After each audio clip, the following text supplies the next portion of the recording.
How you doing? We're back at the river today. We're going to do a lesson and it's going to integrate all the parts of you as a musician and as a player. Here's what the river sounds like today. That's the current I'm swimming in, we're swimming in today. The river. We're going to talk a lot about improvisation today, but the thing is, everybody always focuses on what notes to play in improvisation. I want to share all the other things that you can think about, and especially the rhythm. Because when you improvise, it's not just the notes. Really, the notes aren't the most important thing. It's rhythms, it's the story you tell, the colors, the textures, the drama you create. And we can do some of that with our feelings, but we can do a lot of it with mathematics. So I'm going to show you some easy ways that you can make choices, whether you're improvising or whether you're pre-planning and composing your ideas. We're going to focus on rhythm. At the end of this, you're going to be able to have the backing track, and I'll just let it roll for you for a while so that you can improvise some ideas or play some of the ideas that you compose. Okay? And before we get into that, just a couple really quick warm-ups. You know, I like to do this warm-up with down, up, down, up, down, up, down, up. And for this one, I want you to choose any of the open strings or any notes that fall within the G major scale you like. When you think about what notes are in the G major scale, all you need to think about is A, B, C, D, E, F, G when F is sharp. And on the violin, all those notes count, right? So you can use any of those notes. You can start on an open string if you want, and we're just going to go down, up, right, left, right, down, up, right, left. Get your sway on, left, right, left. Try a different note.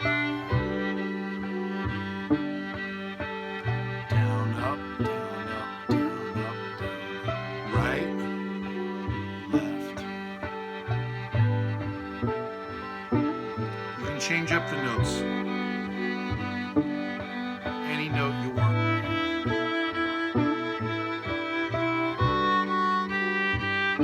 You can change them this fast if you want.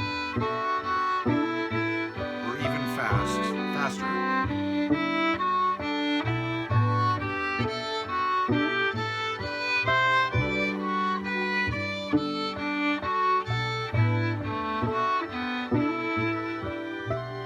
Okay, just to get you warmed up. And if you want to warm up a little more, go ahead and push pause and play your G major scale. You can even do some patterns on the scale. I recommend something like this, and you can play this after me if you like. So I'm just going to go from G to G. Go ahead and do that. Then in the same key signature, just with that F sharp, we'll go from A to A. Go ahead and do that. Then from B to B, C to C, D, you can play, E to E,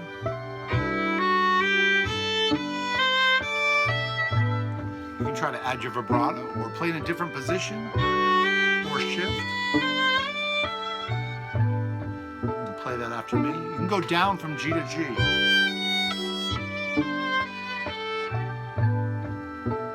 You can change your bowing if you want.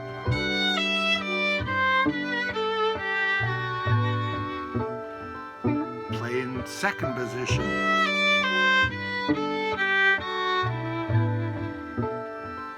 Play in fourth position.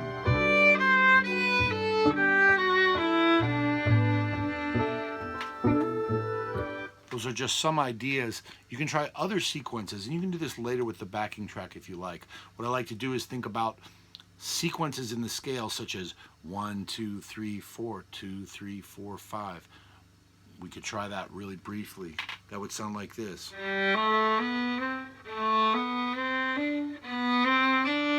And all I'm doing is just assigning a number to each note in the scale. 1, 2, 3, 4, 5, 6, 7. So 1, 2, 3, 4, 2, 3, 4, 5. Let's try that. Starting on G, 3 and 4 and.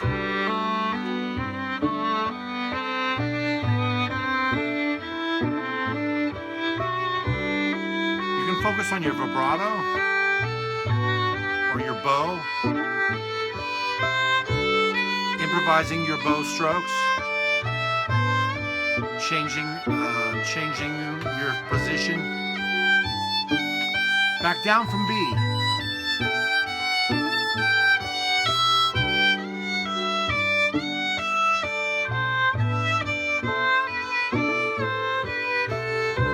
Improvising the bow, trying different positions, focusing on your left hand, your right hand, your shoulders. These are just some insights into how I like to warm up and how I like to integrate all different aspects of technique together with improvisation and with internalization of harmony and internalization of the fingerboard. Now, let's get into the meat of this lesson, talking about how you can use rhythm to construct your solos, to make interesting improvisations. Just a really brief note before I get into this. As always, you can set your recording device up and press record, and then if you have a teacher, you can record yourself and submit for credit to your teacher. If you don't want to submit for credit, you can listen back to yourself later. And I really recommend it because I believe that listening back to yourself is the single best way to grow, because you're going to notice things that you otherwise wouldn't notice. And finally, just a very brief plug to let you know that I am linking to the full playlist of free lessons in the pinned comment and in the description, and that if you would like to get deeper, personalized access to work with me, get reviews, get a free lesson, and get all of my courses, to make sure to look for that link as well, the Creative Strings Academy. And right now I'm actually offering free access for 30 days. So let's get into this lesson now about rhythm. So in short, what I'd like for you to do is to write some things down on a piece of paper.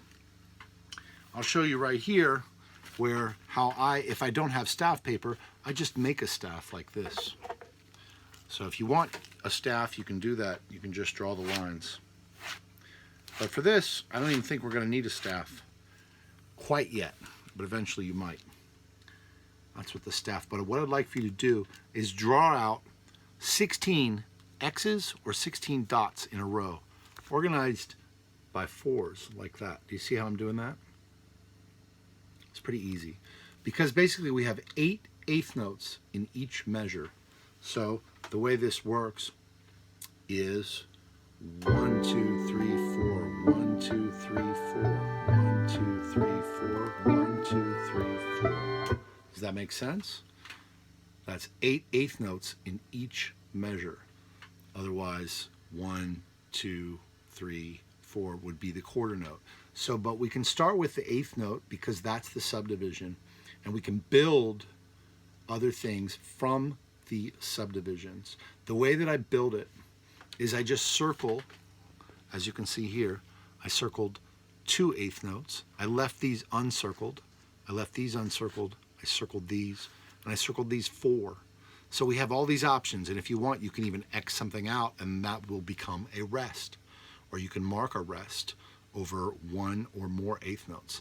So this rhythm right here would be da, da, da, da, da, da, da, da, da, da, da. Do you see how I'm doing that? Because I'm tying the eighth notes in random ways. And that's what I want you to do. Without even really thinking about it so much, I'd just like for you to write out a few different sets of these and then circle different combinations. So here's another example where we have da, da, da, da, da, da, da, da, da, da, da. Or in fact, I crossed those out, so that was supposed to be a rest. Let me try that again. So this will be like da, da, da, da, da, da, da, da, da. So I'm just choosing some random circlings. Now this one right here, I'm going to do this. So I'm going to do da, da, da, da, da. Oh, well, I messed that up. So here we go. We have da, da, da. Oh, wait, here we are. Sorry. Da, da, da, da, da, right? And then here, I'm going to circle. And then I'm going to circle this one. So now I can do this one. So da, da, da, da, da, da, da, da, da. All I want you to focus on is rhythm. You're going to design your rhythms, and then we're going to put notes to them. So if I work on this one, let's see this third one here. I really like this one. Da da da da da. I'm sorry. Da da. Sorry. Da da da da da da da da da da da. Okay. What we can do is we can play. To start, we can just pick one note, any note in the G major scale, and play that rhythm. And you're going to do the same thing, by the way, when you do your own improvisations. You're going to write out the rhythms first, and then you're going to add the notes to them, and you're going to have a full composition from that. So here's what it would sound with one note, and I want to see if you can do it with me. Can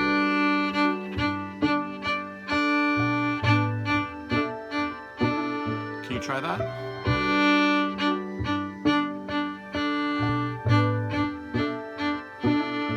Again.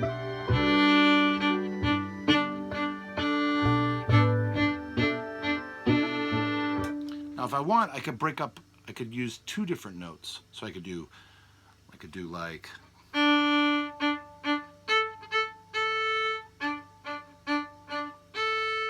or I could pick the two notes and organize them differently like this.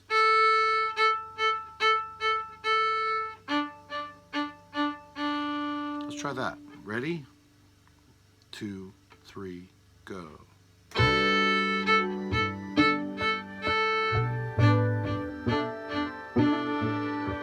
Now you pick two random notes in G major. Could be this and that. Could be this and that.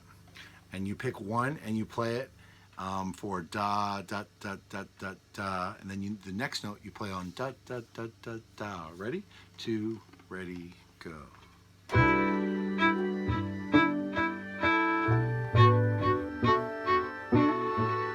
Or I could even play more notes, like I could do this.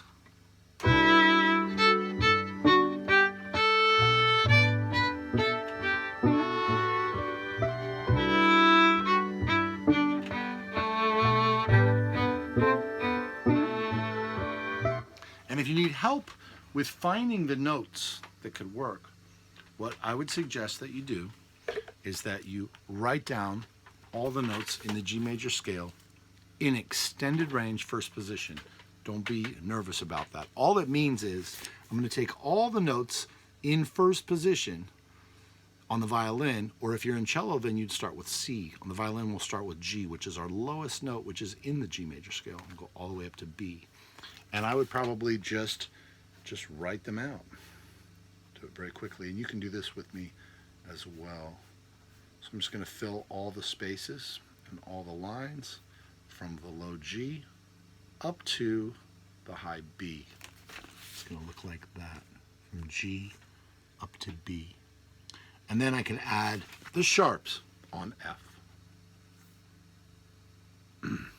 And there it is. Those are the notes that are available to me from G to B. And if you were on a cello, then you could go from your low C all the way up to first position on the A string. What would that be for you? Maybe an E, maybe an F sharp if you're advanced. If you're on the viola, you would start on a low C and you'd go all the way up to fourth finger on your A string, which would be an E. You just write those down. Now, all I can do, what I can simply do is just choose one of these notes to go with the different rhythms and put them down here. So I'm going to take this bottom rhythmic phrase that I came up with, da, da, da, da, da, da, da, da, da, da, da, and I'm going to randomly assign these notes to these rhythms. Randomly. Let's see. The first note I'm going to pick D. I'm going to make that a quarter note, which equals 2 tied eighth notes. And then I'm going to play E, F sharp for the next 2 eighth notes. So here's what it looks like. Da, da, da. Right? Da, da, da. And so I put it right there. Sorry, this is probably looking backwards to you. I just noticed that. Da, da, da, da, da, da. So for the next 3 notes, I chose G, A, and E. And then dun, dun, dun, dun, dun. So then I have 4 eighth notes that I randomly chose. And then I have a half note, which equals 4 eighth notes. And I know it's going to look backwards to you, but this is what it looks like to me. Da, da, da, da, da, da, da, da, da, da, da. The last one is supposed to be a half note, which equals 4 tied eighth notes. This is what you're going to do. I'm going to review it with you, so don't worry. But let me just play you what it sounds like when I randomly assign notes from G major to these rhythms.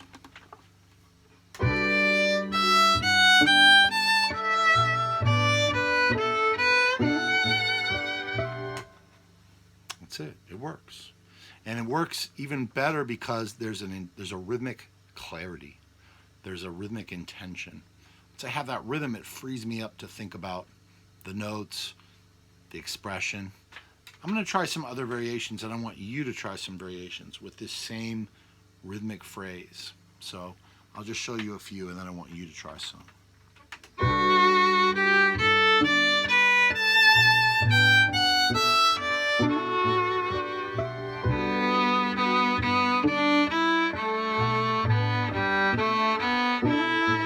You try it.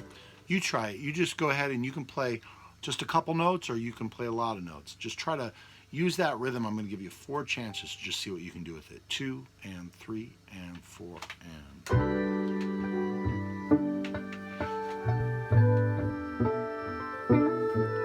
Something different.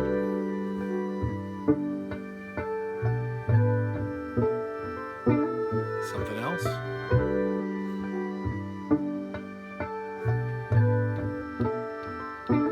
One more time.